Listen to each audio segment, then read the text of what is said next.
Bismillahirrahmanirrahim. Assalamualaikum warahmatullahi wabarakatuh.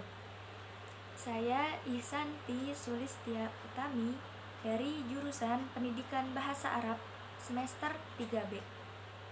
Di sini saya akan menjelaskan tentang pengertian bahasa ibu, bahasa kedua, bahasa nasional, dan juga bahasa asing. Berikut pengertiannya. Bahasa ibu merupakan bahasa pertama yang dikuasai manusia sejak lahir melalui interaksi dengan sesama anggota masyarakat bahasannya, seperti dalam keluarga, masyarakat, dan juga lingkungannya. Selanjutnya, bahasa kedua merupakan bahasa yang dipelajari oleh seorang anak setelah menerima dan mempelajari bahasa yang diajarkan oleh ibunya. Bahasa ini yaitu bahasa yang didapatkan dari luar rumah, seperti saat bermain, saat sekolah, dan juga lingkungan masyarakatnya, lingkungan sosial.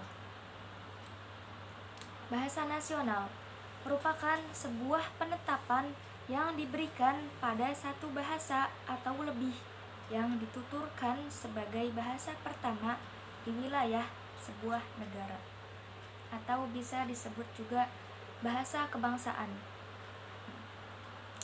Di Indonesia, bahasa nasional diresmikan pada tanggal 18 Agustus 1945 atau hanya 17 tahun setelah dikumandangkannya bahasa itu sebagai bahasa persatuan pada Sumpah Pemuda pada tanggal 28 Agustus 1928.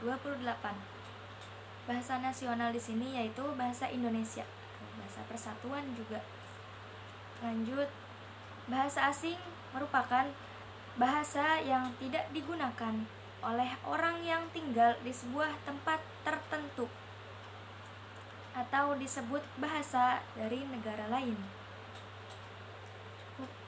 Itu saja, dan saya akan memaparkan sedikit persamaan dan juga perbedaannya dari bahasa ibu, bahasa kedua, bahasa asing, dan juga bahasa nasional.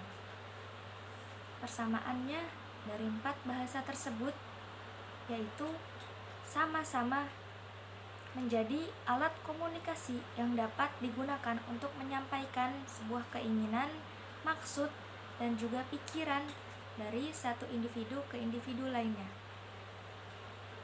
Dan perbedaannya yaitu bahasa ibu adalah bahasa pertama yang dikuasai oleh manusia sejak lahir. Nah, bahasa kedua yaitu bahasa yang dipelajari setelah bahasa ibu. Bahasa nasional itu bahasa kebangsaan suatu negara sebagai identitas negara tersebut. Dan yang terakhir, bahasa asing atau bahasa internasional, yaitu bahasa dari negara lain yang digunakan dalam suatu negara.